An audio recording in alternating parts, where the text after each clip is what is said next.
What if I told you research has shown that the game of dodgeball is not only a harmless game played by middle schoolers, but is in fact a problematic, unethical tool of oppression and should therefore be banned from school play? I mean, I hope you would ask for a citation. And sadly, there now exists such a citation, though likely no one will ever actually cite it. So the theory of dodgeball as a tool of the oppressors was recently presented by UBC professors at this year's Congress of the Humanities and Social Sciences. But thankfully for the rest of society, somewhere between 80 and 90% of research in humanities and roughly 45% in social sciences is never actually cited. I mean, this means that these events are essentially safe places for opinion writers masquerading as researchers to present and exchange their findings in hermetically sealed academic bubbles.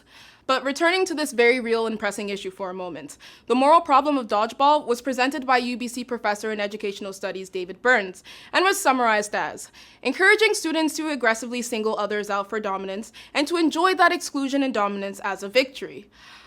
I mean, perhaps Professor Burns didn't realize, but he basically described competitive sports. By his same logic of what constitutes an oppressive activity, a tall person is oppressing a short person when they play basketball together. A fast person is oppressing a slow person when they choose to race each other. A strong person is oppressing a weaker person when they, compete in shot put, etc., etc. I mean, isn't part of the idea of physical education to push yourself to do better and to improve? I mean, a stronger argument could have been made on the oppressive nature of calculus. Calculus is literally impossible to understand, and I simply don't believe anyone who tells me that they do. The dodgeball oppression theory is pretty silly, I'll admit, but what is less silly and more scary is that academic events like these, where theories like these are presented, accepted, and nodded in agreement upon, are largely the norm in certain academic fields. I mean, at the same events last year, Jacqueline L. Scott, a PhD candidate in social justice education at U of T, presented her research on Canada's apparent adventure gap when it comes to outdoor activities.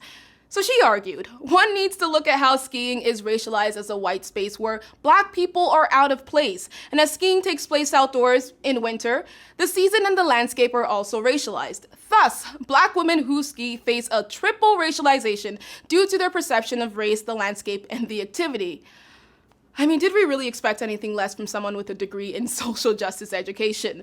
I mean, by studying something as amorphous as social justice, which implies that there exist social injustices, requires that you find social injustices where they may actually exist, but more recently, also where they may not exist. Now, this isn't to say that, all scholars who are devoted to the studying of marginalized people are creating their own injustices. However, those who are doing so in good faith should spend some time to critically engage with the ideas that are coming out of these fields because, trust me, they do not speak for the marginalized people it claims to be fighting for. There are real issues in this country and in this world that we need to be tackling. It is not helpful to treat dodgeball as the next battle in the never-ending quest for civil rights for all. If anything, it hurts.